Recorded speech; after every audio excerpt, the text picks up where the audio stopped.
उरण तालुक्यातील Dronagiri sports association तर्फे आयोजित 25व्या रौप्य स्पोर्ट्स महोत्सवाचा उद्घाटन सोहळा JNPT टाउनशिप स्पोर्ट्स कॉम्प्लेक्स येथे पार पडला। आजच्या पहिल्याच दिवशी फुटबॉल स्पर्धेचे आयोजन करण्यात आले होते।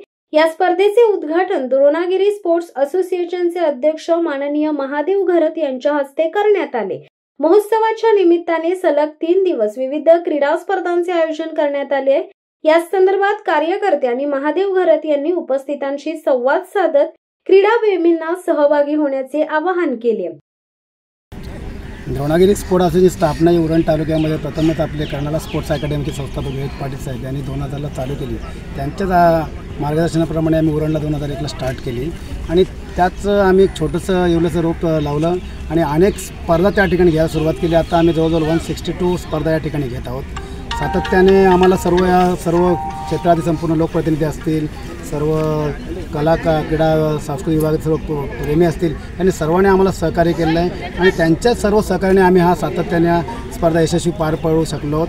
हे आम्ही आज रौप्य महोत्सव साजरा करत असताना आज 8 ते 10 ऑगस्ट या रोजी ज्या 20 स्पर्धांचं आयोजन केलं आहे फुटबॉलचं, तेव्हा आज ज्युनियर गटाच्या स्पर्धा या ठिकाणी होत आहेत। उद्या आणि परवा या सर्व स्पर्धा राज्यस्तरीय लेवलच्या आहेत। उद्या परवा ह्या संपूर्ण आपल्या राज्यातील टीम या ठिकाणी खेळणार आहेत आणि विशेष म्हणजे 10 ऑगस्टला जे मॅरेथॉन आहे त्याच्यामध्ये आत्तापर्यंत 4500च्या वरती स्कूलच्या शालेतील विद्यार्थ्यांनी आपल्याकडे नोंद केलेली आहे।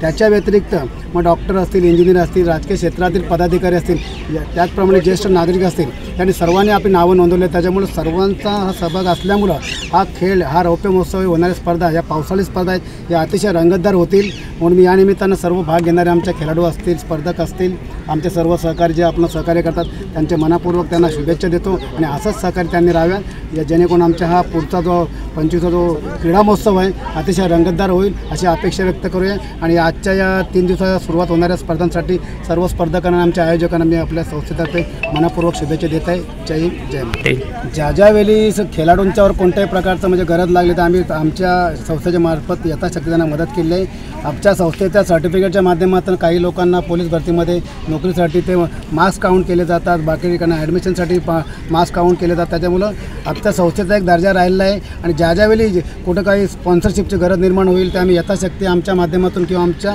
सोर्सच्या माध्यमातून आम्ही नक्कीच त्या खेळाडूला राष्ट्रीय पातळीवर काय मदत लागत असेल तर आम्ही ते नक्कीच प्रयत्न करून तर जो उद्देश आमच्या संस्थेने ठेवला आहे तो उद्देश खरा अर्थी त्याचंच आहे की त्याचं निर्माण त्या ठिकाणी झाल्यामुळं त्याला कुठंतरी भविष्य निर्माण होईल आणि तो चांगला खेळाडू आपल्या राष्ट्राचं नाव त्या ठिकाणी गाजवेल आणि त्या अपेक्षा व्यक्त करू आणि जे सहकार्य लागेल ते आम्ही नक्कीच करू अशी अपेक्षा आहे। यापुढे संपूर्ण स्पर्धा या रौप्य महोत्सवानंतर या होणाऱ्या स्पर्धा या संपूर्ण राज्यस्तरीय असणार आहेत। तर मला फक्त एकच वाईट वाटतं की आपल्या लोकांनी जेवढा सहभाग घ्यायला पाहिजे म्हणजे ज्याचा फायदा घ्यायला पाहिजे तेवढे अजून काही लोक घेत नाहीत। आपल्याला नियमाप्रमाणे येतात पण संख्याही जास्त असली पाहिजे कारण ज्या उद्देशाने आपण हे सर्व केलेलं आहे तो कुठंतरी फलित झालं पाहिजे आणि त्याच्याप्रमाणे आम्ही आत्तापर्यंत मेहनत करत आलो आहोत। ज्याच्या पुढच्या स्पर्धा या अतिशय रंगतदार असतील आणि जास्तीत जास्त मोठ्या स्वरूपात कशा होतील त्या दृष्टीने नक्कीच संस्थेच्या वतीने प्रयत्न केले जातील। महादेव घरत साहेब ह्यांचं म्हणजे जेवढं त्यांना धन्यवाद द्यावं किंवा त्यांचं कौतुक करावं तेवढं छोटं आहे। आज गेले सातत्याने 25 वर्ष खंडित न राहता हे जे स्पोर्ट्स आहेत ते द्रोणागिरी स्पोर्ट्स असोसिएशनच्या वतीने सर्व आर्थिक सहकार्य असू दे किंवा इतर सर्व असे खेळाडूंना नेहमी प्रेरणा देऊन त्याच्यामध्ये इन्व्हॉल्व करण्याचं काम आमचे अध्यक्ष महादेवजी घरत यांनी केलेलं आहे।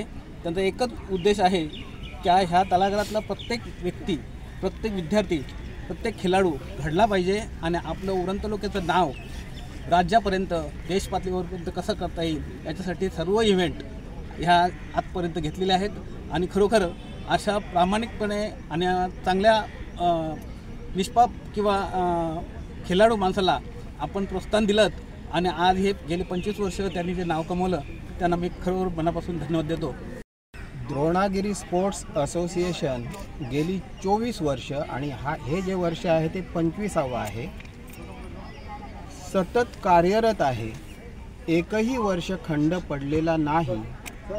ह्या द्रोणागिरी स्पोर्ट्स असोसिएशन युवा महोत्सवात आम्ही राष्ट्रीय लेवलच्या स्पर्धा घेतो, राष्ट्रीय लेवलचे खेळ असतात आणि यामध्ये कोणत्याही प्रकारचं राजकारण आम्ही आणत नाही। सर्वपक्षीय, सर्व धर्माच्या लोकांना आम्ही इथे वाव देतो कलागुणांना आम्ही इथे प्रोत्साहन देतो आणि त्यांना आम्ही इथे प्रेरणा देतो. हे आमचं मुख्य उद्देश आहे. चे अध्यक्ष माननीय माधवजी घरत गेले 2000 साली हे छोटंसं रोपटं लावलं, आज त्याचं वटवृक्षात रूपांतर झालेलं आहे. माधव घरत एक उरण तालुक्यातला नामांकित खेळाडू, त्याने अनेक वर्ष अनेक मैदानं गाजवली आणि त्याची प्रचिती म्हणून उरण तालुक्यातील खेळाडूंना खेळाला वाव मिळावा या उद्देशानं आणि महाराष्ट्रातील अनेक खेळाडू इथे आणून त्यांना चांगलं घडवण्याचं, ते राज्यस्तरापासून प्रदेश पातळीवर खेळण्याची संधी त्यांना दिलेली आहे. असे माधव घरत त्यांना मी धन्यवाद देतो. असोसिएशनचे अध्यक्ष महादेवजी घरत सर हे आमचे सगळ्यांचे प्रेरणास्थान आहेत आणि आज उरणमध्ये 25 वर्षापर्यंत त्यांनी जे मुलांना घडवण्याचं काम केलं आहे, आमच्यासारख्या महिलांना पुढे आणण्याचं काम केलं आहे, त्याच्यासाठी सर्वप्रथम मी त्यांना धन्यवाद देते. आणि आज जी पिढी घडते ती आज त्यांच्या सौजन्याने, त्यांच्या मार्गदर्शनाने घडते, त्यांच्यासाठी सुद्धा मी त्यांना धन्यवाद देते. शिवसत्ता टाइम्ससाठी दत्ता मोकल पनवेल. दे धडक बेधडक वृत्त देणाऱ्या आपल्या शिवसत्ता टाइम्स न्यूज चॅनलला लाल बटन दाबून सबस्क्राईब करा आणि बेल आयकॉनला क्लिक करायला विसरू नका.